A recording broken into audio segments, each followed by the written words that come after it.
Last year, our lives took a turn. As our education went online, many people found themselves working from home, and we found ourselves on lockdown. Essentially, we found ourselves in our home, and suddenly, we saw our homes differently. Maybe you found that your home was cluttered. Maybe there was no balance. Maybe there was no peace. I'd like to suggest that many of us found that our homes were lacking in Feng Shui. What is Feng Shui? According to Angie Cho, Feng Shui expert and practicing architect, the philosophy of Feng Shui is the art of arranging your living space in order to create a natural balance with our world. In the Asian culture, this is called Taoism. Taoism is the way of nature, and all basic principles of Feng Shui reflect nature. In other words, you can improve your inner well-being and success by the way you arrange your surroundings. So if you want to improve your well-being, you need to learn the basic principles of Feng Shui, how to incorporate them, and the rules of Feng Shui that should never be broken.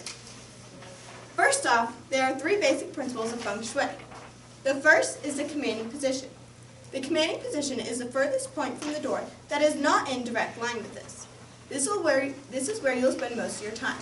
There are 3 parts to the commanding position. The first, which is your bed, which represents you. The second, which is the desk, which is an extension of your career. And the third, which is the stove, which represents your overall health and nourishment.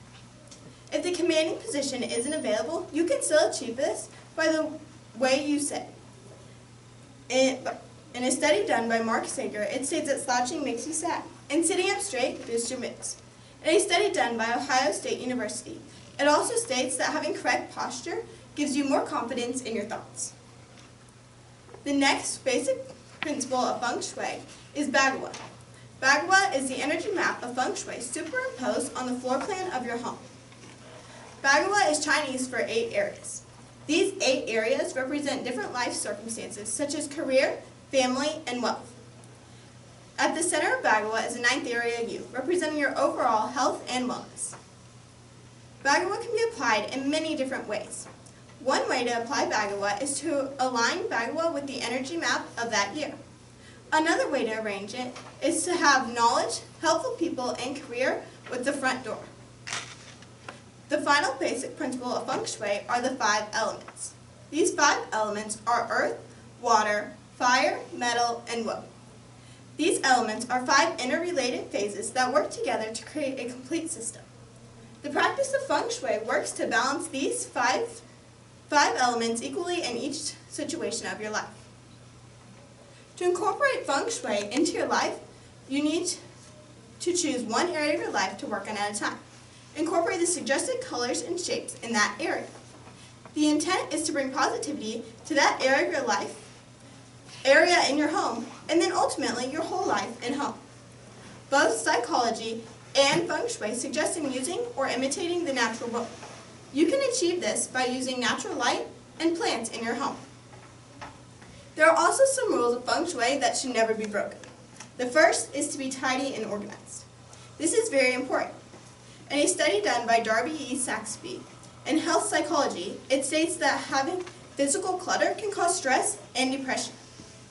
It also states in workplace health that having a more tidy and organized workspace can increase productivity. The next rule of Feng Shui that should never be broken is to keep your bed away from windows. This is very important. The logic behind this is that your body and mind need support. Therefore, your bed should be placed against a solid wall. The next rule of Feng Shui that should never be broken is to separate work and rest areas. This is very important.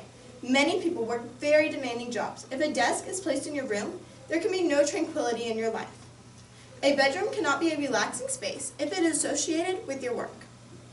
The next rule of Feng Shui that should never be broken is to use the Bagua map properly. This is very important. If the Bagua map is not used properly, this can be detrimental to a home and can cause clutter and disorganization. You may be affecting change to multiple areas of your life. The final rule of Feng Shui that should never be broken is to know your colors. For example, when thinking of the color red, passion comes to mind. When this is placed in a room, the mood in that room is bold and lively. When you contrast this with green, the mood in that room becomes relaxing and a perfect place to unwind after a long day. So now that you know the basic principles of Feng Shui and the rules of Feng Shui not to break, you are ready to start incorporating them into your life. Now I hope I am never locked down again due to the pandemic. I also hope that I can enjoy some inner peace with the help of Feng Shui. In the words of Socrates, the secret of change is to focus your energy not on fighting the old, but on building the new.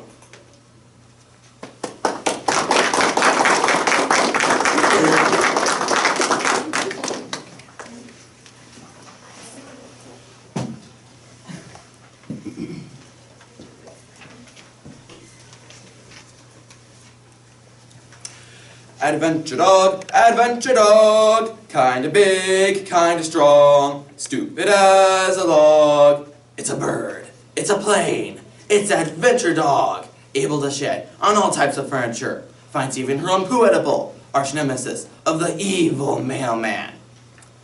Reality television really has gone too far. Adventure Dog by Dave Barry. I have this idea for a new television series. It would be a realistic action show patterned after the true-life events of my dog, Ernest. The name of the show would be Adventure Dog. The theme song would go, Adventure Dog, kinda big, kinda strong, stupid as a lodge. Each episode would be about an exciting true adventure that happened to Ernest. For example, here's a script for an episode entitled, Adventure Dog wakes up and goes outside. It is 6:17 a.m. Adventure Dog is sleeping in the hall. Suddenly, she hears a sound. Her head snaps up. Somebody is awake. Time to swing into action. Adventure Dog races down the hall, skids on all four paws, turns into the bathroom, where to her total shock, she finds the master, whom she has not seen since last night. Yay! Arr! Down, dang it! Now Adventure Dog bounces to the front door in case the master is going to take her outside. It is a slim chance. He's only taken her outside for the past 2,637 consecutive mornings. But just in case, Adventure Dog is ready. Arr! Can it be? Yes! This is unbelievable! The master is coming to the door! Looks like Adventure Dog is going outside! Yay! Down, dang it! Now, master has opened the door approximately 1 inch. Adventure Dog realizes, at this rate, it may take the master a full 0.3 of a second to open the door all the way. This is bad. He needs help. Adventure Dog alertly puts her nose in the crack and applies 600,000 pounds of force to the door. Hey, Ernest! And now Adventure Dog is through the door, looking left, looking right, her finely honed senses, absorbing every detail of the environment, every nuance, and subtly looking for, holy smokes, there it is, the yard, right in the exact same place it was yesterday. This is turning out to be an unbelievable adventure. Adventure Dog is vaguely troubled. Some primitive version of a thought is rattling around inside a tiny cranium, like a BB in a tuna fish can, for she senses that there is some reason why the master has her outside. There's something he wants Adventure Dog to do. But what on earth can it be? Before Adventure Dog can think of an answer, she detects, is this possible? Yes, it's a smell! Yikes, full red alert. Come on, Ernest. No question about it. The evidence is clear. This is a smell, all right. And what's more, it's a smell of, this is so incredible, dog wee wee, right here, in the yard. Ernest. Adventure Dog is getting the germ of an idea. At first, it seems far-fetched. But the more she thinks about it, the more she thinks, hey, why not? The idea is, get ready. Adventure Dog is going to make dog wee wee right now, outside. It's crazy, but it just might work. Good girl. What was that? It's a sound. Definitely. A sound coming from over there. Yes, no question about it. This is unbelievable. It's the master out here in the yard. Yay! Down, dang it. Adventure Dog, Adventure Dog. Arr! Down. Bear in mind, this is only one episode. There are many other possibilities. Adventure Dog is fed. Adventure Dog goes for a ride in the car, sees another dog, and barks real loud for the next 116 miles, etc. It would be a kind of family-oriented TV show your kids could watch, thanks to an earlier episode titled Adventure Dog as an Operation.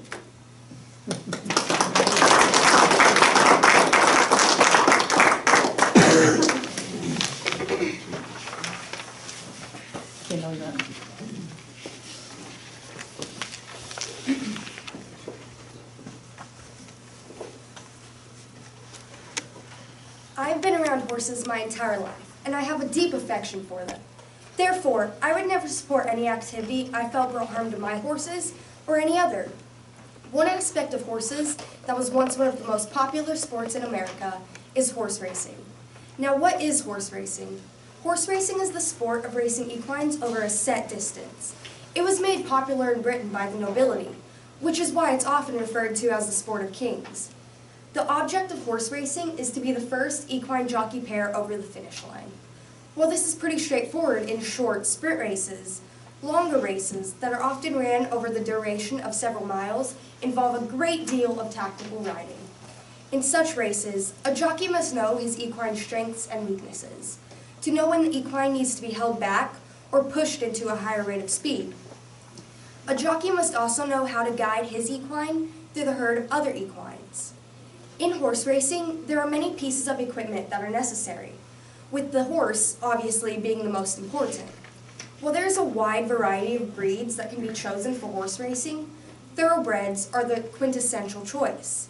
However, Arabians and quarter horses are also used as racing prospects on occasion. Some other mandatory equipment for horse racing would be the saddle and its pad, the bridle, and the jockey is also required to have a helmet. Some optional equipment would be blinds, a whip, and leg protection for the equine.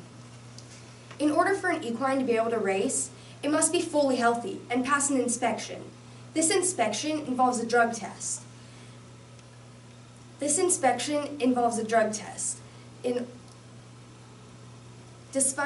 There are many other rules and regulations put in place today to regulate the welfare of both the equine and its rider. Despite this, horse racing still has many critics. Today, I will share 3 claims of abuse in the racing industry and disprove them. Our first claim of abuse regards Justify and his Triple Crown race.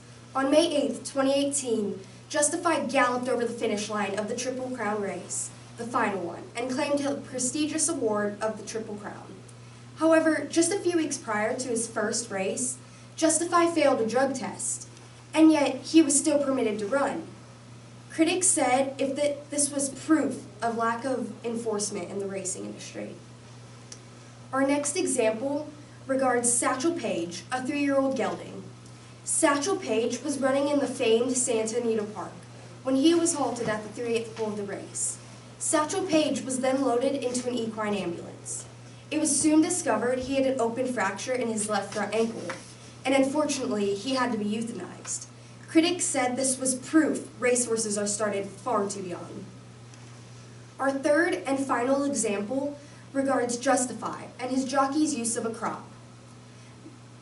In the final race of the Triple Crown, it was counted by many that American Pharoah's jockey used the crop on him roughly 32 times in the home stretch alone. Critics said that this was proof of the violence that existed in horse racing, and that if this amount of violence could be tolerated at such a prestigious race, then smaller, less notable races must be considerably crueler. All these points, however, are false. When an untrained eye may see abuse, a person more educated on the sport can see what truly happened. In the case of Justify and his drugging, the drug found in the equine's bloodstream was scopolamine. Scopolamine is a drug used in humans to treat nausea and muscle spasms. The drug itself has very little positive effect on an equine, and can, in turn, have several other negative effects if used. Therefore, it is highly unlikely it would be chosen to be used as a beneficial drug. Furthermore, the dosage found in Justify's bloodstream was so minuscule that had it, in fact, been a beneficial drug, it would not have affected his racing at all. The drug was also found in the bloodstreams of several other equines at the barn, all of which were being fed the same all-natural horse feed. This horse feed contained a grain known as Jimson weed. When put through tests, Jimson weed tests the same as scopolamine. This is what gave Justify the positive testing for drugs. Justify was not unfairly affected by his feed in any way, and he ran and won all 3 Triple Crown races fairly. Our next example regarded Satchel Paige and his unfortunate euthanization. The University of Sydney shared their study on the starting ages of thoroughbreds.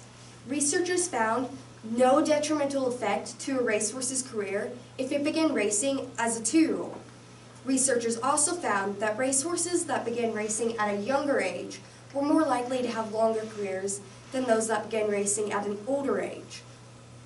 Natasha Hamilton, the supervising author of the university's faculty, said, "This is the largest and most extensive study of its type, as we investigated into the careers of over 115,000 Australian thoroughbreds throughout a 10-year period. This study disproves any claims that racehorses are started too young." Our third and final claim of abuse regarded American Pharoah and his jockey's use of a crop. Many people outside of the racing industry believe racing crops are the same type of crop used in other equine disciplines, such as dressage and jumping. This claim, however, is false. Racing crops are considerably more padded than your average crop, to the point where they are mostly foam and are nearly pain-free.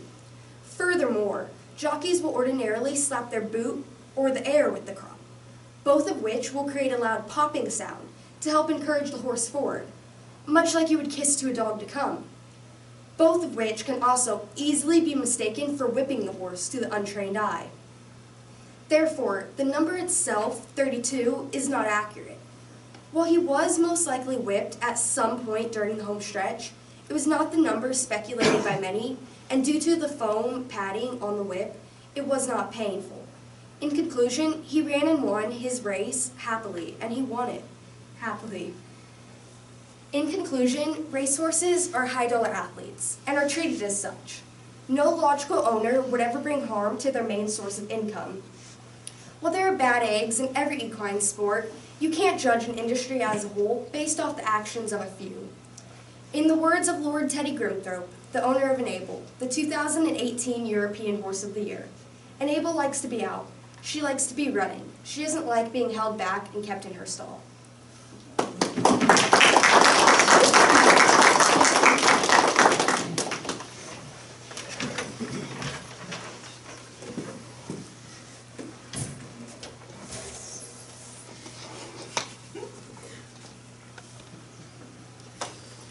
Valentine's Day is a day for love. But what if you don't have anybody to love? Maybe your best friend can help you. Who Wants a Boyfriend by D.B. Braxton. I'm warning you, Angie. Okay, I've been warned. Now drop it. No, I won't drop it. If you miss this opportunity, you're going to regret it for the rest of the year. Okay, let me regret it. I'll be sorry, then you can say I told you so. Go ahead, make fun of my warnings, but you wait. Just you wait. Next Thursday will be the darkest day of your high school career. It has to be pretty dim to beat this moment of darkness. You're giving me a headache. Forget it then. If it gives you some sort of perverted pleasure to ruin your social life, don't expect any sympathy from me. Did I request for any? I actually like the way that things are. You just can't handle the fact that I want to be dateless for Valentine's Day. How can you say that? Easy. I just don't care. But it's the biggest day in the world for sweethearts. Funny how it means absolutely nothing to me. Next Thursday you won't be singing that tune. Why do you even care? Because I'm your friend. I know what it's like to spend Valentine's Day without a sweetheart. 2 years ago, I had the same fate. And you survived, didn't you? Yeah, but it was the most embarrassing day of my life. Embarrassing? Why? Because of the Valentines. Everyone gets them. The guys all get their favorite girl a big Valentine. Most of them get candy, or balloons, or roses. For any red-blooded American girl, it's the most important holiday of the year. I thought Christmas was the most important holiday of the year.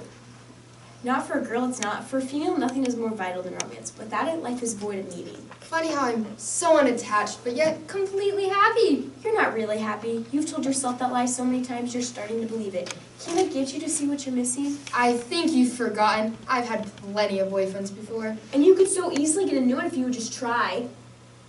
Why should I make this so-called attempt? I can name plenty of reasons. What about romance, flowers, 3 children, a little white house with a picket fence? Gail, stop! I'm not ready to talk about a house or children. What about the romance part? Doesn't that sound cool? Not particularly. It's the same story, over and over again. You start to like somebody, then you even care about them, and then it's all gone. All that time and energy you put into a relationship, for what? For nothing. For nothing. Get real, Angie. That's just the way relationships work. It's the law of the jungle. No one escapes those ugly facts. Those minor setbacks are just realities that you're going to have to live with. Those are realities that I don't want to live with. I'd rather live with the reality of not having a boyfriend than having false expectations. How can you say that? Believing, hoping, dreaming of someone, anyone, is simply wonderful. For instance, I have my eye on this really sweet guy. In my book, he's perfection. Gail, how can you say that? You have a boyfriend. What about poor Bill? Well, he's not a boyfriend, we're just dating. Oh, I thought you really liked him. Well, I do to a degree, but that's my point. Even as I date Bill, I dream of love on a higher scale. I chase find or prey. Fair game. Now, doesn't that sound smart? No, it sounds pretty dumb to me. While you're off chasing some fantasy, you waste away a good guy like Bill. Well, it's all in the way you look at it. He does receive the privilege of spending some charming romantic evenings with me. Just to get dumped later with some half-baked excuse that's sorry. Jealous. Not if you're alive. I just want self-respect. The heck with self-respect. I want men. Well, I went out of the dating rat race for a while. What's wrong with you? I have the perfect setup, and you could have it too. Mark would love to date you. I mean, he's kind of homely and all, but you can always look around for someone better. And meanwhile, next Thursday, flower time. You're awful! I'm realistic. You're a user. I'm just trying to be upwardly mobile in the guy department. Well, you're rising pretty quickly in the jerk department. Just cool your jets a minute. The guy I'm after, he walks by here this time every day. In a few minutes, you'll see why I'm doing this. He's worth it. No guy is worth being deceptive for. This one is. Just wait and see.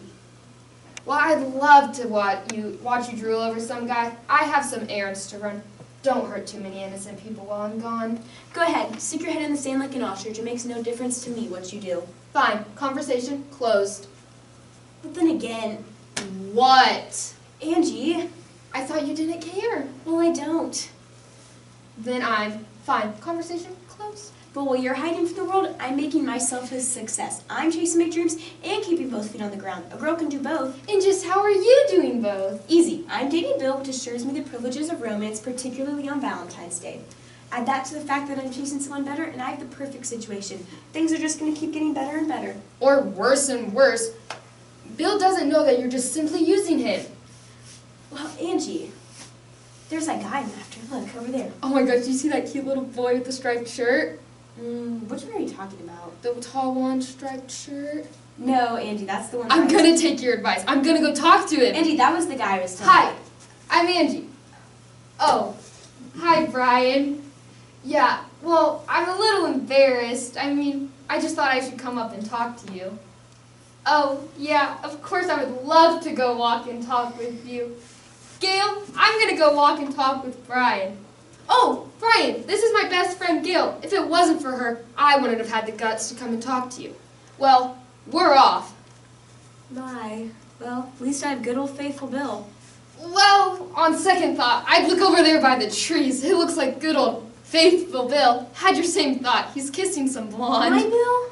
To me, it looks like it's her Bill, but looks like you're gonna be the one dateless on Valentine's Day. Never mind. I'm swearing off men forever.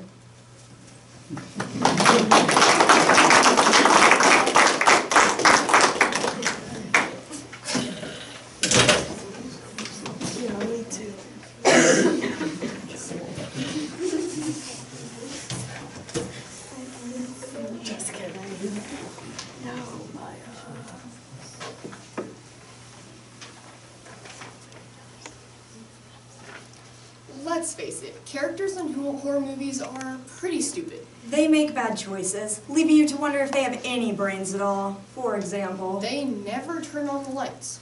Wandering around in the dark with a serial killer on the loose is a much better option, right?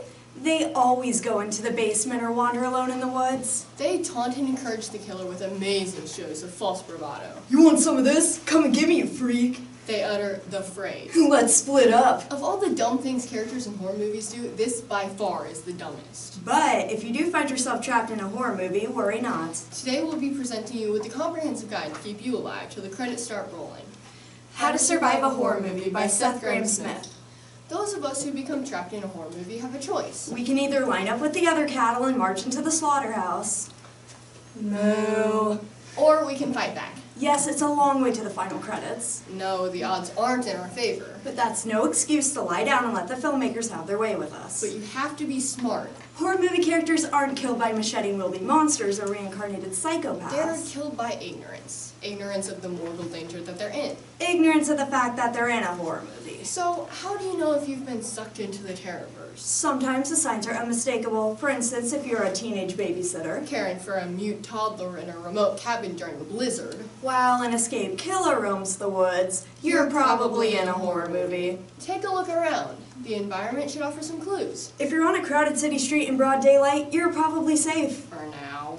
But if you're anywhere remote, The woods, an old house, an abandoned mental institution during the middle of a blackout. then yes, your chances of being in a horror movie are much higher. Do you hear strange sounds? Chi chi chi. Out of nowhere?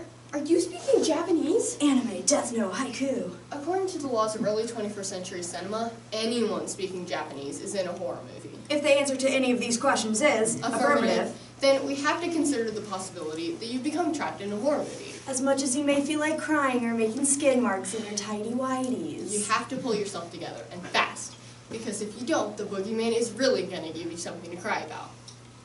Your situation requires immediate action, and the CRAVE method, cover, recon, arsenal, vehicle, escape, was developed for just such an emergency. It's kind of a stop, drop, and roll for horror movie victims. A way to stay alive long enough to get out of immediate danger. C, cover. What you need right now is a temporary headquarters, place to wipe the sweat from your brow, take a pull off the old asthma inhaler, and formulate your plan. Some of the best places to do this, good old everyday houses. Though not the ideal fortress, the average two-story house is almost always the closest option. Water towers. If your movie takes place in a small Midwestern town, this might very well be the tallest structure around. If you can get to the top, you'll have a highly defensible. There's only that one long ladder to worry about.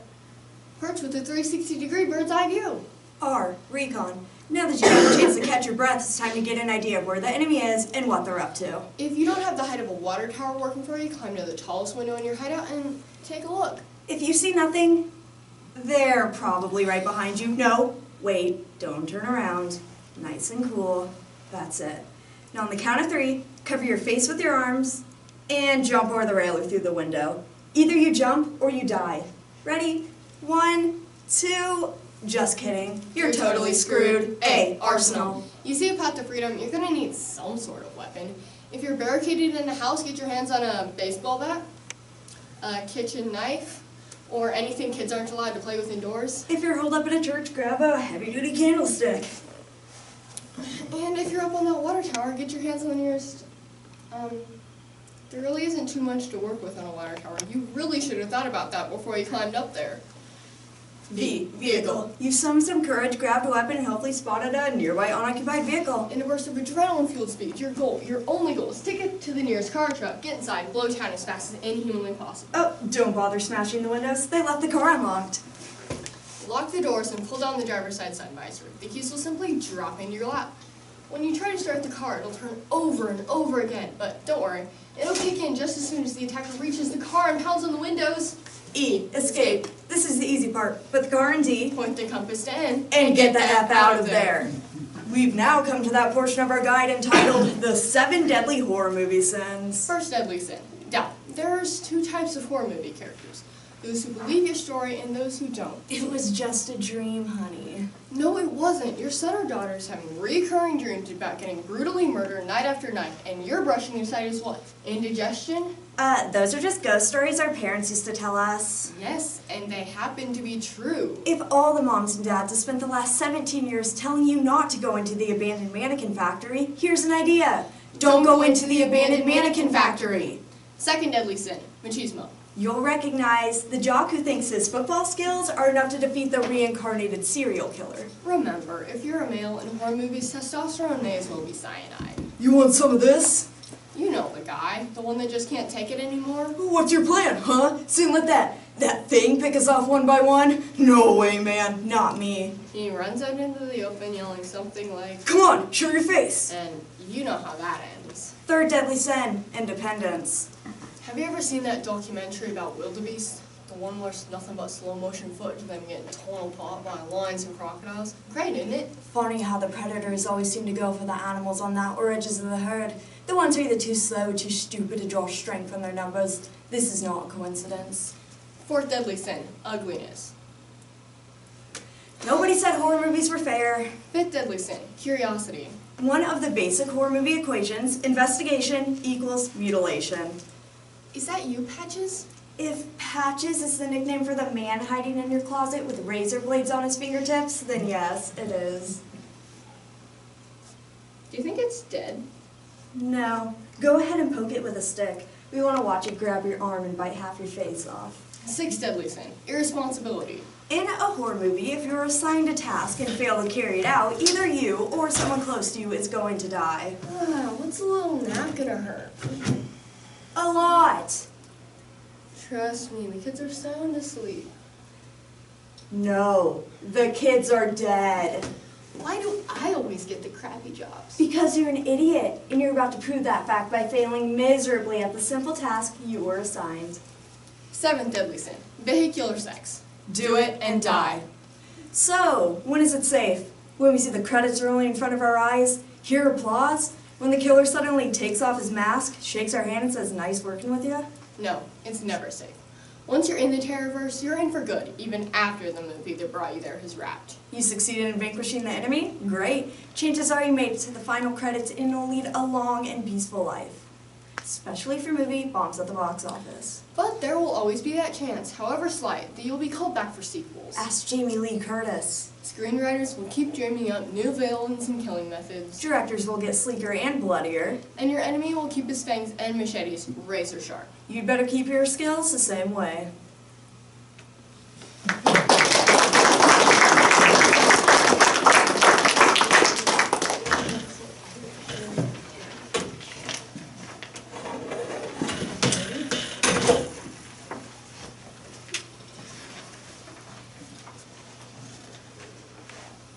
Did you know the average American spends $5,600 a month according to the Bureau of Labor Statistics 2016 Consumer Expenditure Survey?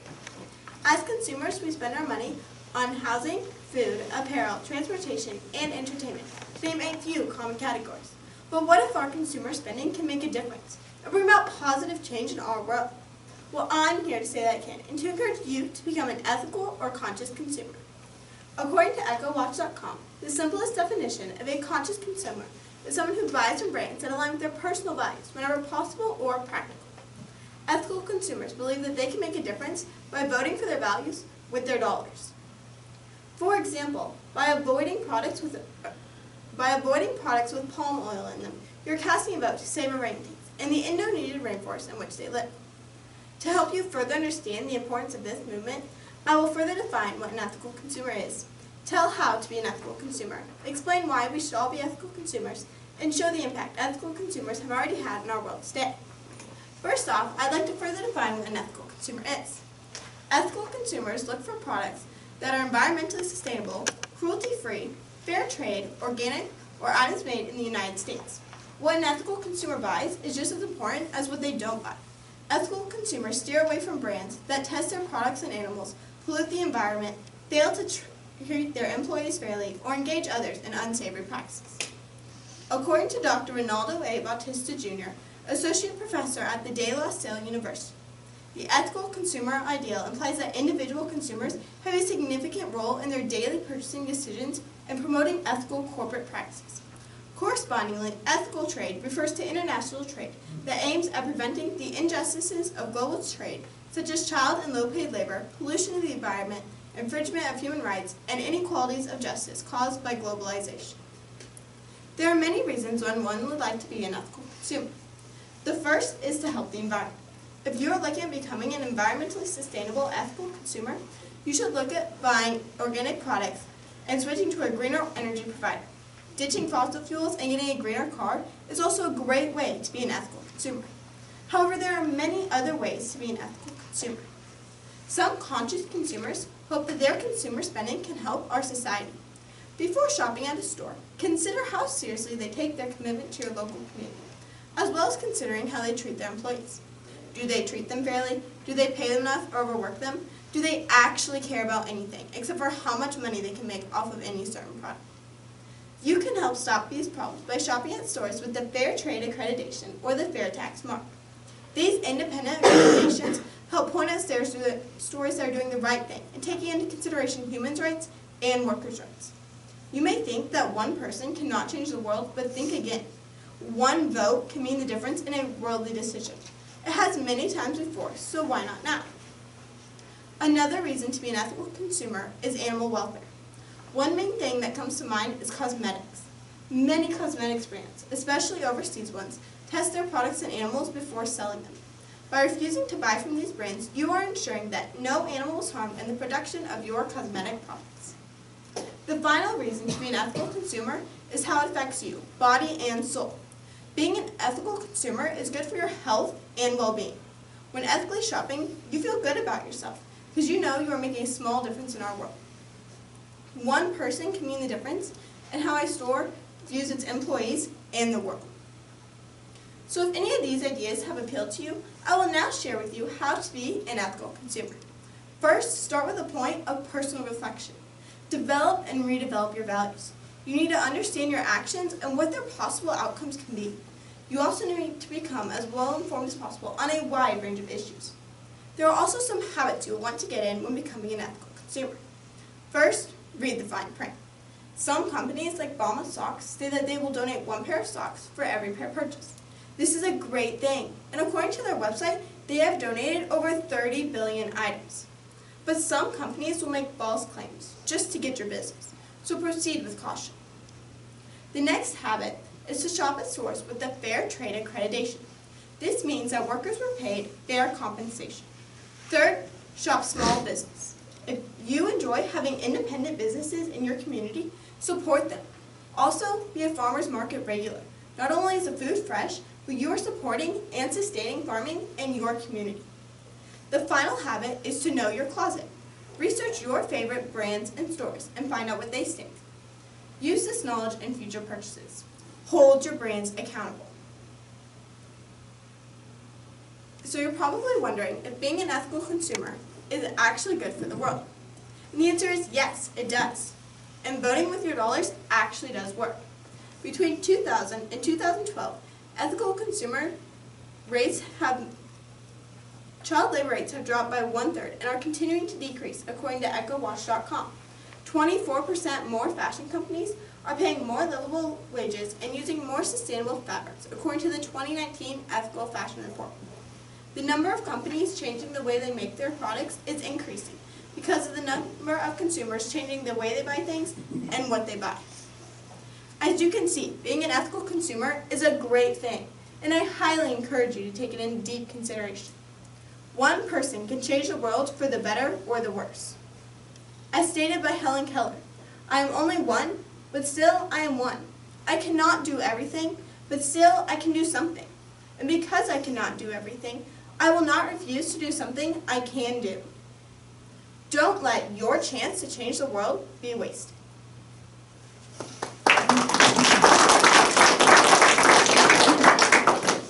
We're going to take just a 5-minute break if you need to stretch or go to the bathroom, and we'll start back up again about 10 till. So.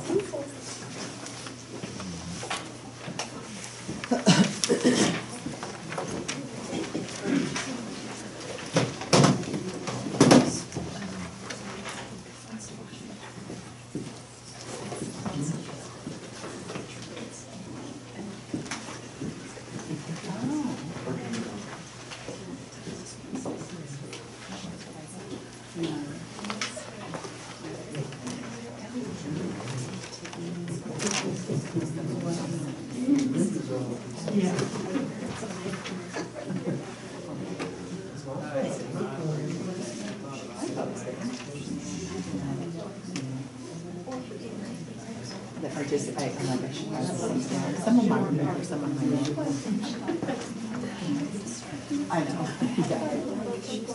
Yeah. She just watched this thing on TV. I don't know, it's on the internet or something. But she said, I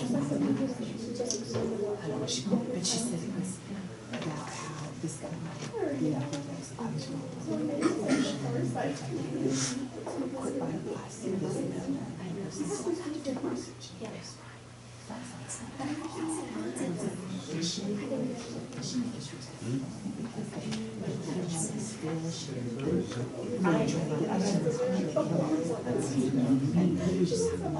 and pages to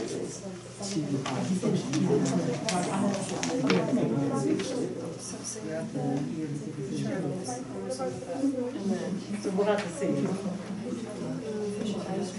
Yeah, I'd have to ask her for those calls. She goes, it's not if I give it your much, they go, there's rings and things like that. Because he was like, I just need to know.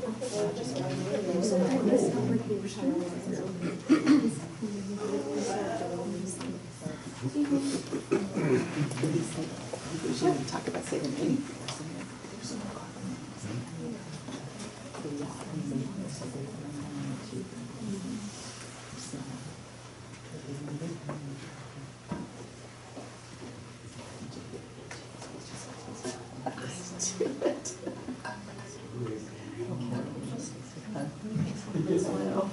This cracks me up.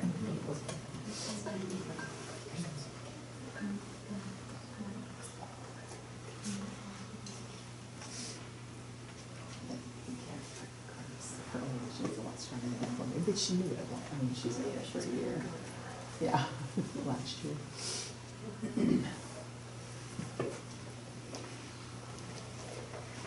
So, since it's virtual for state, is it possible to bring grandparents in to watch IDA? Yeah, that's fine. Okay. Yeah, you can come in and watch it. So just kind of like the last time, you right. Sit in the back. So, and they'll know their times. I mean, they can text you and let you know what times are. Yeah, no, that's fine. Okay. Yeah, we'll be here. I didn't know if anybody wants to do it or come and watch, but I would ask. Yeah, that's fine. To see if we could do that. Yeah, because that's probably the only chance they ever, I know. they'll ever get to watch. And unfortunately, I really did like going to state. 2 years ago that we went. Yes, well, especially when you got I mean, I put in 10,000 steps, but I really enjoyed that. I know. Well, you know, especially when they're in state, that was even better. I bet it was. And to be there, I mean, to be there for that was neat. Yeah. So. Yes, next year. Well, that one. I don't think that. Won't help Evan, but. I don't think mine will be, I don't know. Well, I because now we have two of the kids that haven't got the experience Wichita. Because last year, the sophomores didn't even go. Now they should have freshmen. So some of these kids will be juniors before they even decide to do Wichita. So, right. Yeah. But anyway. Sure, they'll go back to a state. Yeah, they came out with something that they want to get all this stuff to face to face. So next year, and I think we should be fine there. Yeah, hopefully these will be gone. Yeah. Yes.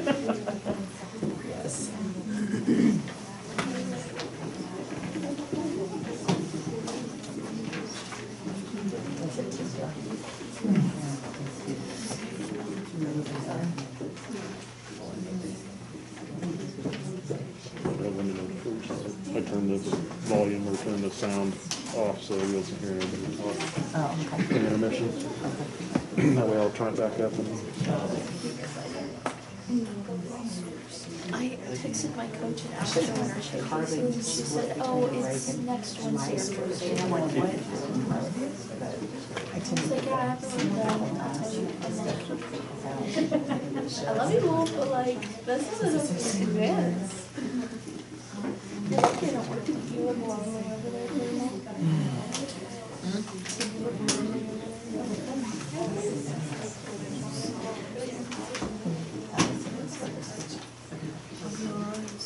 My title stuff is Well, I think I was having 3 different names because I was thinking of the title. Yeah. I asked her, I want to go anyway. I think I saw it on the ballot somewhere. All right, you guys want to come in and get a seat? We'll get started again. Allison, I'll let you wait for Mike to give you. You can go on down there, and I'll let him give you the signal when he's ready to go.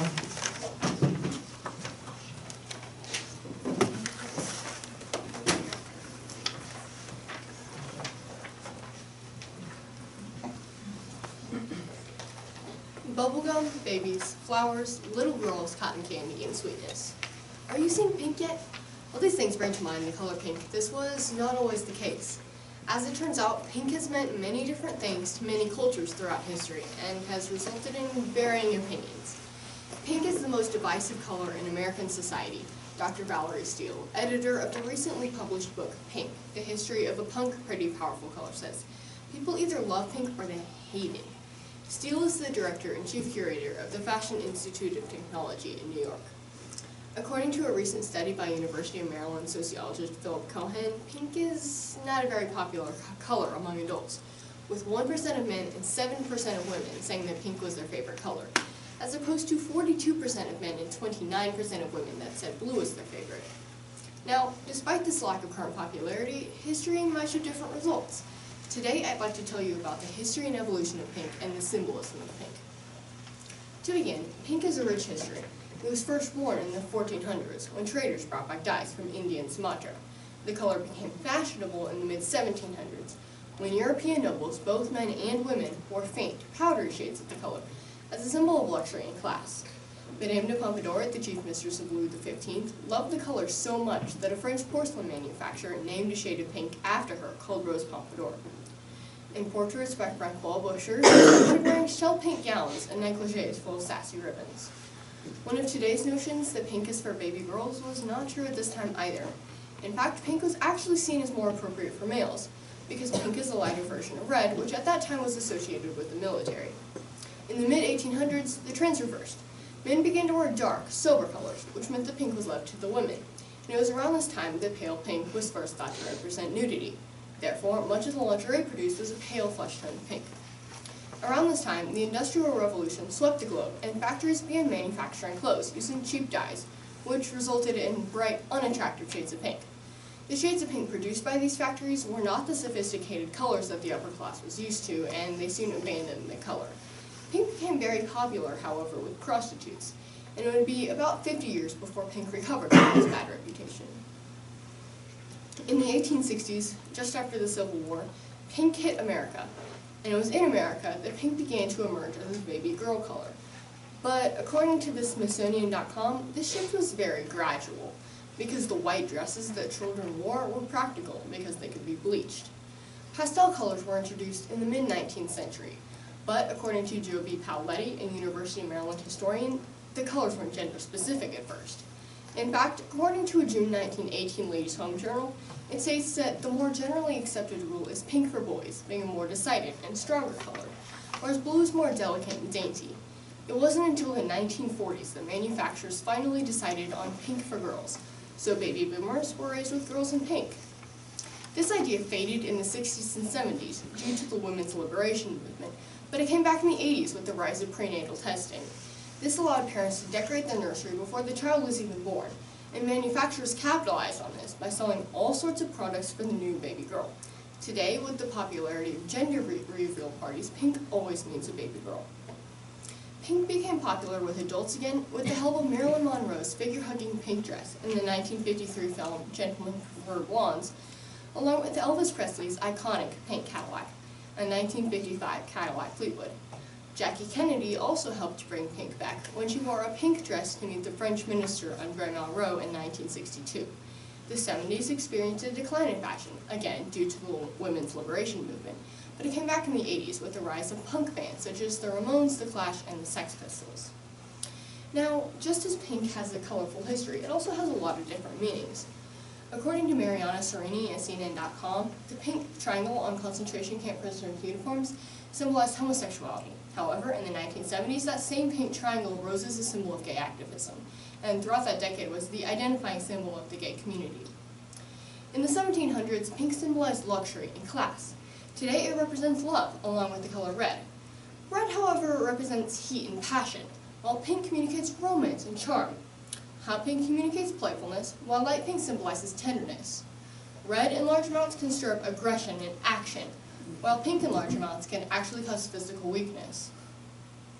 There are several phrases used that involve pink, such as in the pink, meaning healthy, tickled pink, meaning happy or content. A derogatory phrase is pink color, as opposed to blue color or white color, and the same refers to a female office worker. In conclusion, pink is generally taken to mean dumb, silly, or immature, and people, no matter the gender, don't want that image. But there are many shades of pink, such as salmon, coral, rose, and fuchsia, just as there are many ways that pink has been represented over the ages. So maybe it's time that we rethink pink.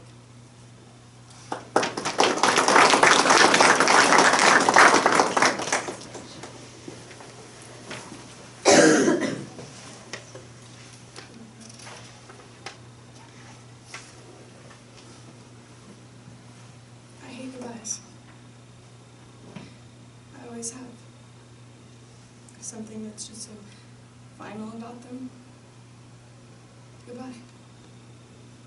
This is the hardest goodbye I'd ever have to say. This is a goodbye that I never thought I'd have to say.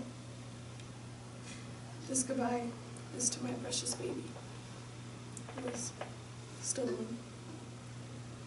Hush, little baby, don't say a word. Mama's gonna buy you a mockingbird. Joy, excitement, sorrow, sadness. These are words that a new mother should never have to say together. These are words of a mother who has had a stillborn. Hush, Little Baby by Chastity Kennedy. As a young girl, I'd line my dolls up against my bed. I'd pretend to be their mother.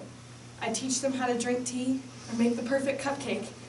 I'd rock them to sleep at night, and I'd sing them lullabies, and I'd tuck them into bed right beside me, and I'd always make sure that they were within arm's length, just in case they needed me. I'd kiss their boo-boos, and I'd take them to baby doll hospital. My entire life, I've been preparing to be a mother. If that mockingbird don't sing, Mama's gonna buy you a diamond ring. When Jake and I got married, I knew that we always wanted kids. I always knew that Jake would be a good father. Once while we were dating, he held the newborn daughter of a distant cousin, and he carried on a tiny little conversation with her. And at that moment, there were no talking about cars or football. There was only sweet whispers, promising that someday, all of our dreams would come true. Jake was destined to be an incredible, loving, and devoted father. Someday he would cry at his daughter's wedding. It would break his heart to say goodbye, to let his little princess go. He would cry at her wedding. You could just tell. When I became pregnant, imagine our delight. We found out that we were having a little baby girl. Sonogram days were the best. Jake would drive me to all my appointments. He'd put his ear up against my stomach, and he would listen to her sweet little heartbeat. It was all so sweet that I might cry. When our baby began to kick and move, it all somehow became real. This was real. This isn't pretend. I'm gonna be a mother. Baby Jessie. That's the name that we chose. And as my belly grew bigger, so did our anxiousness to welcome baby Jessie home. The baby shower was amazing. Mom bought the crib. Mom spent way too much money, but Mom said that she didn't care. Mom said that you only get to welcome your first granddaughter into this world once. So many incredible memories, so many incredible gifts, and so much love and support. And before we knew it, it was time. Baby Jessie was ready to make her debut.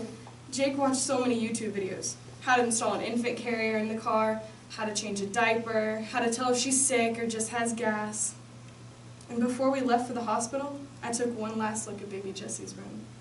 The next time this door opens, I thought, we'd be welcoming baby Jessie into a new home. So I put a precious white cotton gown in my travel bag, and I had pink bunnies embroidered on the trim with a little matching hat. And Jake said they'd accentuate her blue eyes. And I said, how do you know that she'll have blue eyes? And he said that he could just tell. The waiting room was filled with family. Jake said the waiting room was so crowded that it looked like birds jockeying for a place to sit on the power lines. Everyone wanted to say hello to baby Jessie. Everyone wanted to say hello. Right before I went into the delivery room, the nurse set up the sonogram monitor. This is my favorite part, Jake said. Only this time, instead of the tickling of Jessie's little heart, we heard nothing. We heard silence. I panicked, the doctor rushed in and he felt my belly. He tried to find the baby's heartbeat, any heartbeat, Jessie's heartbeat. I may not have been a mother yet, but I had mother's intuition and something wasn't right. Something was wrong with my baby. The doctor said I had an ovarian cyst and had burst. It compromised Jessie's oxygen supply. She was gone. Lifeless. Completely still. Jessie, my precious baby, was gone. And they always say it's darkest before dawn, but that's a lie. The worst is yet to come. I had just lost my baby. I wanted to crawl inside of a hole. I wanted to hide from the world. I wanted to be a mother. And I failed. Did I do something wrong? What will I tell my family and friends? This isn't the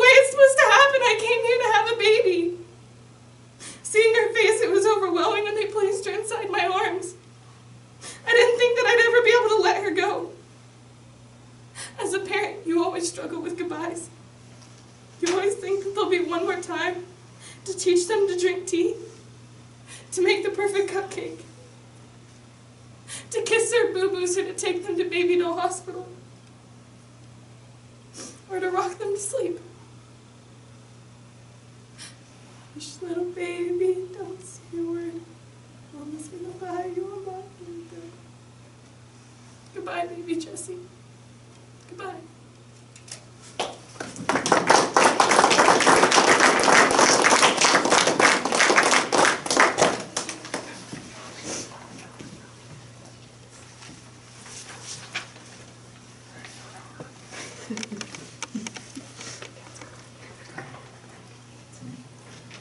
The glass slipper, the pumpkin stagecoach, the wicked stepmother. I'm sure you realize by now that I'm referencing the ever-popular Cinderella. This story has been retold so many times, and today I present my version. Using the prose Cinderella by Hans Christian Andersen, Cinderella by the Brothers Grimm. Seriously, Cinderella is so annoying as told by a wicked stepmother by Trisha Chaskin, and the poetry Feeling Like Cinderella by Kendra Sparks, and Cinderella by Roald Dahl. I present The Glass Slipper. My life is certainly not a fairy tale, but lately I've been feeling like Cinderella. Our lives are totally different, but I can't help it. I feel like a Disney princess. Okay, so we're totally different. Cinderella's mom died. The wife of a rich man fell sick, and when she felt her end drew nigh, she called her only daughter to her bedside and said, "Always be a good girl, and I will look down from heaven and watch over you." Soon afterwards, she shut her eyes and died and is buried in the garden, and the little girl went every day to her grave and wept and was always good and kind to all about her. My mom's alive, but I cried when she told us she wanted to live an alternative lifestyle. Mom stayed with me and Dad for a bit, but then she left us to go live with Lisa, a Zen-like lady who owns her own flower shop. When Cinderella's dad got remarried, my father joined Match.com. You must have heard of me. The Wicked Stepmother? Not true. Just another one of Cinderella's wild stories. Not as wild as the one about the pumpkin, or the fairy godmother. All I ever wanted was a husband. Before I married Cindy's father, my two darlings and I had only met Cindy a handful of times. The girl seemed normal then. After I married Cindy's father, my darlings and I moved in. When I had just one foot on the front step, my dear husband kissed me goodbye and said, "I'm off on business." He leaves often, Cindy said. But the animals stay put. They talk, they joke, they sing, they even help out, especially the bluebirds. Now, I don't mind a story, but I like facts, not fiction. And soon the girl was talking all kinds of hokey-pokey. Clearly, Cindy and I both have issues. Is it any wonder I feel a certain bond with this blonde fairy tale princess? Okay, Cinderella went to a ball. I went to a rave. Okay, I gave in to my curiosity. What can I say? Mosh pits are fun. One day, a letter arrived. It was an invitation to the king's ball. The prince would surely fall in love with one of my darlings. Then they would marry, live in a beautiful castle, and one day be king and queen of all the land. At last, the happy day came. They went to court, and Cinderella followed with her eyes as long as she could, and when she lost sight of them, she fell a-crying. Her godmother, who saw her in her tears, asked her what was the matter. I wish I could. She was not able to speak the rest, being interrupted by her tears and sobbing. This godmother of hers, who was a fairy, said, "Thou wish thou couldst go to the ball. Is it not so?" "Yes," cried Cinderella with a great sigh. "Well," said her fairy godmother, "be a good girl, and I will contrive that thou shalt go." Then she took her into her chamber and said to her, "Run into the garden and bring me a pumpkin." Cinderella went immediately to gather the finest she could and brought it to her godmother, not being able to imagine how this pumpkin could help her go to the ball. Her godmother scooped out all the insides, having left nothing but the rind. Which done, she struck it with her wand, and the pumpkin instantly turned over into a fine coach, gilded all over in gold. Another reason we're totally opposite, Cinderella got to sit in the back of a pumpkin-turned coach, wearing a beautiful gown and a pair of glass slippers, given to her by a fairy godmother, a few mice, and half a dozen singing birds. In case you haven't heard, all I had to work with was a dull pair of scissors, which I used to cut holes in a thrift store t-shirt and jeans. It didn't amount to a hill of beans, because knowing I was going to a rave made me feel like Cinderella. If you recall, at the ball, once the clock struck 12, Cinderella left the dance and in the process lost the glass slipper at the steps of the palace. Alas, the prince, knowing he had found his one true love, went away above the call of duty to search the kingdom for the girl whose heart had won his. Jeez, if it works in a fairy tale, then maybe. Then both sisters were overjoyed to hear this, for they had beautiful feet and had no doubt that they could wear the golden slipper. The eldest went first into the room where the slipper was, and wanted to try it on, and the mother stood by. But her big toe could not go into it, and the shoe was altogether much too small for her.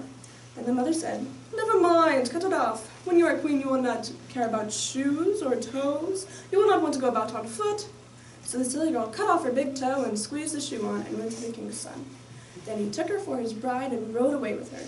Then the prince looked down at her foot and saw by the blood streaming from it what a trick she had played on him, so he brought the false bride back. Then the prince went white from ear to ear. He muttered, "Let me out of here." "Oh, no, you don't. You made a vow. There's no way you can go back now."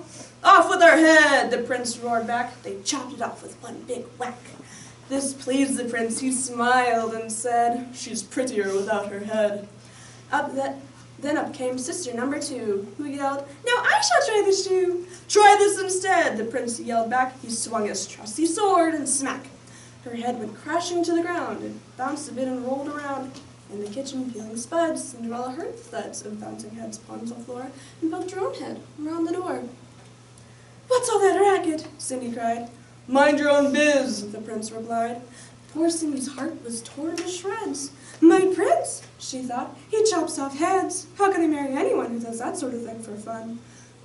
The prince cried, "Who's this dirty slut? Off with her nut! Off with her nut!" Just then, in a blaze of light, the magic fairy hove into sight. Her magic wand went swoosh and swish. "Cindy," she cried, "come make a wish. Wish anything and have no doubt that I can make it come about." Cindy answered, "Oh, kind fairy, this time I shall be more wary. No more princes, no more money. I've had my taste of honey. I'm wishing for a decent man. They're hard to find. Do you think you can?" Within a minute, Cinderella was married to a lovely fella, a simple jam maker by trade, who sold good homemade marmalade. Their house was filled with smiles and laughter, and they were happy ever after.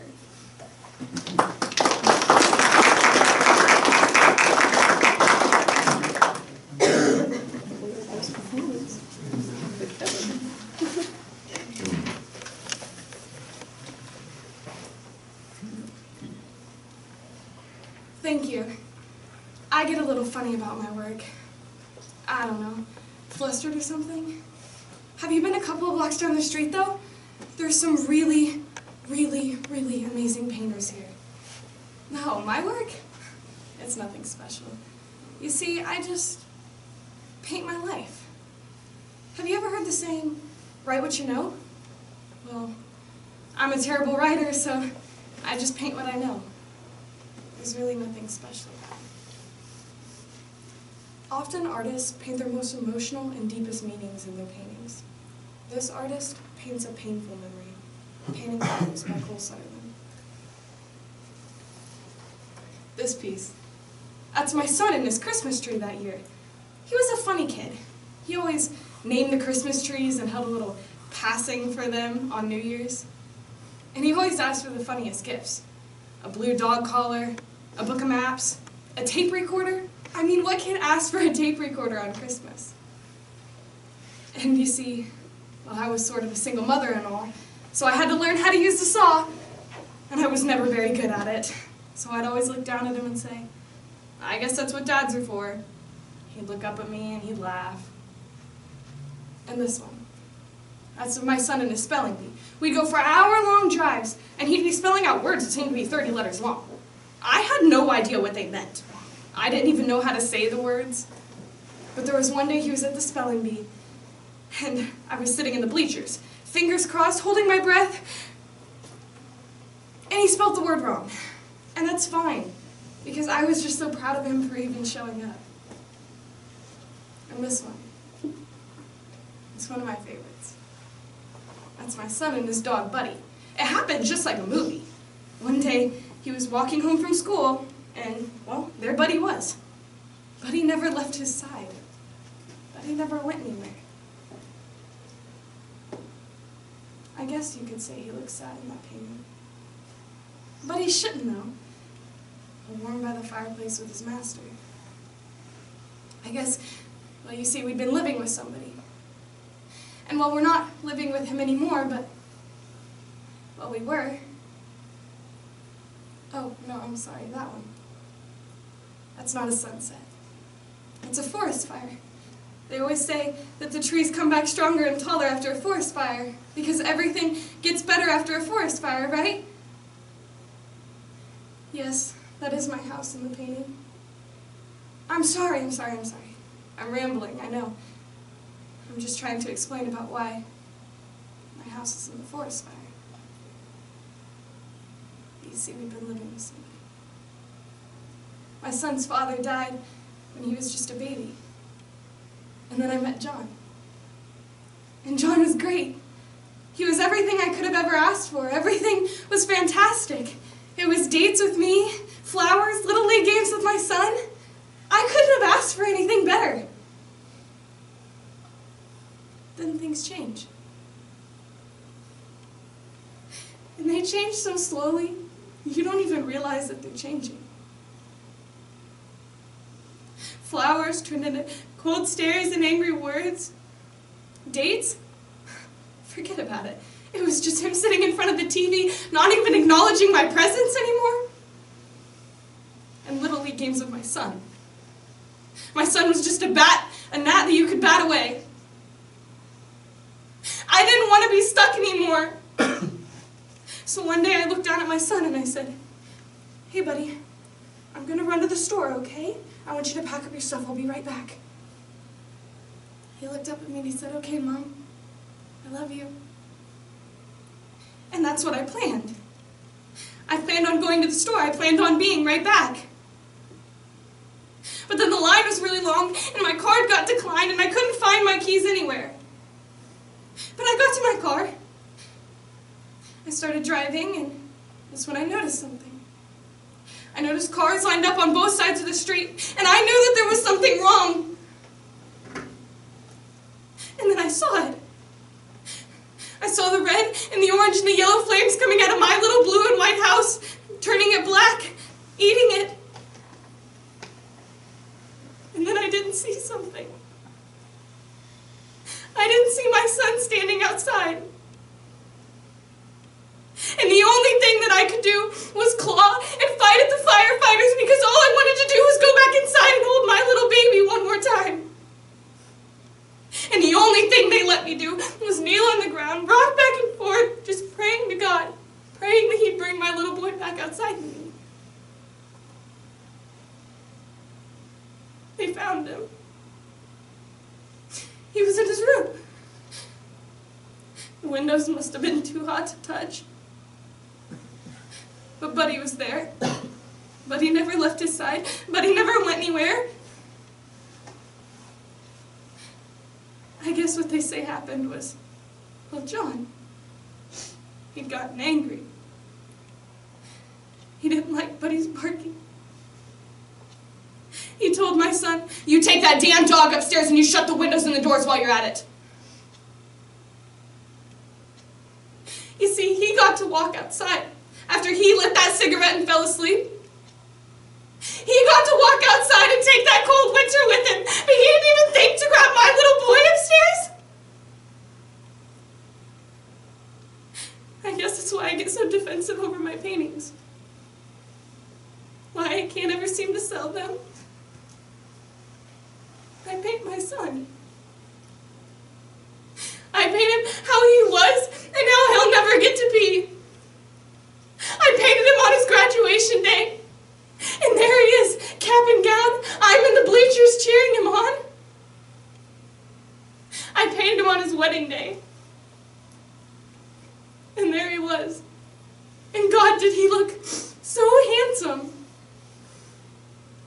I paint my son because I'm not going to get those memories. I got to go to the house. After a few days, I got to look through some things. And I found something. I found what I thought was that stupid little silly tape recorder that meant nothing. And I listened to it sometimes. When I'm away from him for a while. I listen to it all the time, actually.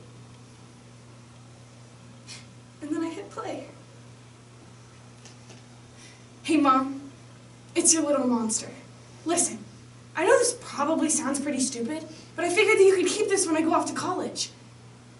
Listen, I know that things get hard around here. I know that John gets really angry. And I know that things are tough, Mom. But Mom, it's gonna get better. It's gonna get better, Mom. And listen, if it doesn't, I have my book of maps, and I've been planning out all these different places that we can go, all around the States. Mom, you're a better mom and dad put together. I love you.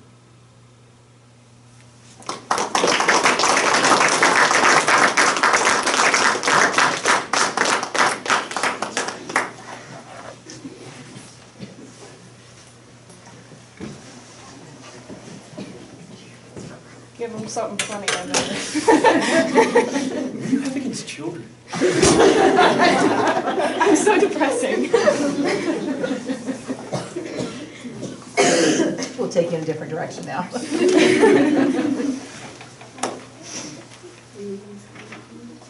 Being irresistible can have its drawbacks, or so says the narrator of this piece, The Sensuous Angler by Patrick F. McManus. Women find me extraordinarily attractive. Irresistible would not be too strong of a word. I sometimes have to laugh to myself at the great show they put on to act like I don't exist. For example, the other day on the Uptown bus, I was sitting next to a beautiful woman. Now, I could tell she was flustered the way she rummaged through her purse, got out a compact, and began fixing her face. Now, it was especially hilarious whenever she used the tip of my tie to clean off her excess eyeshadow. Yes, there really are no lengths to which women won't go in their pretenses of ignoring me.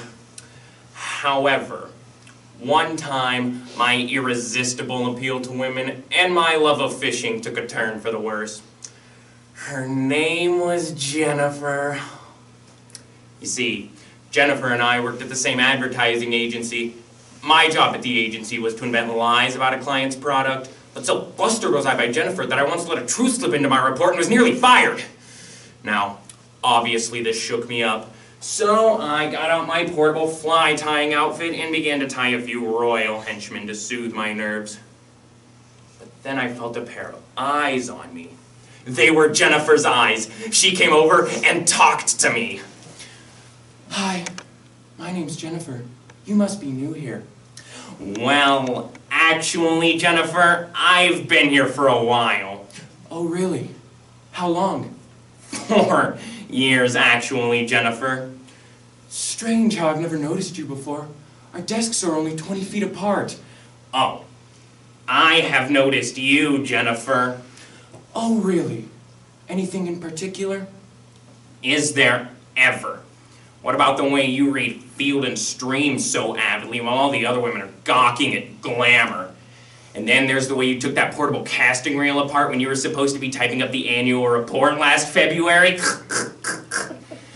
Oh dear, I guess you caught me in the act. Yes, I was just cleaning my Proton 90 double widget Pro Glide Powercaster. You're telling me you got about the prettiest little Powercaster I've ever seen. Just then, Jennifer leaned over to whisper in my ear, and I could smell the faint fragrance of Did you notice anything else? Like the way you retied those split bamboo rods during your lunch breaks last February? Of course I noticed. It drove me wild. Say, you're a very attractive... You're not that bad look... I have a thing for big ears. I really do. The poor woman was practically tongue-tied. But the thing that attracted me to you the most was that portable fly tying outfit. Say, I've got an idea. Why don't you come over to my place tonight and we can, well, you know. Oh, I know, Jennifer. So when I got to Jennifer's that night, she poured us each a glass of wine, and we got right down to business. I was amazed, I must tell you, what that woman knew. She taught me more in 15 minutes about curing fresh steelhead eggs for bait than any of the grizzled old anglers I've ever met. No one must find out about us, Jennifer, I told her as we were holding hands at the door of her apartment. Oh, I know, but next time. What is it, Jennifer? Tell me. Next time, I'll teach you how to fillet perch. Oh, Jennifer, I already know how to fillet perch. Oh, not the way I do it. When can we do it? When can we fillet perch, Jennifer? How about next Tuesday? Call me around 8, but if a man's voice answers, hang up. A man's voice, Jennifer? Yes, my husband, Hammer. He's very big, has a short temper, and he hates all things fish. It'd be a shame if he caught us, filleting together. While I shuddered at the image conjured up by Jennifer's warning, when next Tuesday rolled around, I still called her up. Is the coast clear, Jennifer? Yes, Hammer left on a business trip, and he won't be back until tomorrow. Great, I'll be right over. Now this time when I got to Jennifer's, I was disappointed to find her dressed in a flimsy, low-cut negligee. Oh, you're early. Why don't you mix yourself a drink while I slip into something a little more comfortable? Presently, Jennifer returned in baggy, patched fishing pants and a plaid wool shirt covered in fish scales. Now that's more like it, Jennifer. Overcome by the moment, we rushed into the kitchen and began to fillet madly. I was amazed by Jennifer's motions, the way she hacked off the heads, stripped back the skin, and peeled out the fillets. Time ceased to exist, and all space seemed confined to Jennifer's laminated maple chopping block. And then the earth moved. Oh, did the earth move for you, Jennifer? Yes, and do you know what made it move? Oh, what? Hammer, he always trips on that top step. Oh, no, what are we gonna do? Just then, Jennifer leapt over and flung all the evidence into the freezing compartment of the refrigerator. Then, Hammer's voice came booming in like a slow freight. Hey, Jen! Just before Hammer appeared, Jennifer lunged over and planted a big, wet, utterly disgusting kiss right on my mustache. And then Hammer filled the doorway. Who's this? It's just one of my night school professors. He heard you'd be out of town and thought he'd just swing on by. You expect me to believe a cock and bull story like that? Say, it smells fishy in here. Have you been filleted behind my back, woman? Nothing like that, Hammer. Please don't kill him. Could you repeat that last part? I don't think Hammer heard it. Just then, Hammer blinked, giving me the opportunity to leap out the kitchen window and sprint down the alleyway to safety. When I finally paused to catch my breath, I decided then and there I would never again fillet with another man's wife, particularly one who lived above the ground floor. For starters, it is quite difficult to flee to safety with your legs protruding out of your armpits.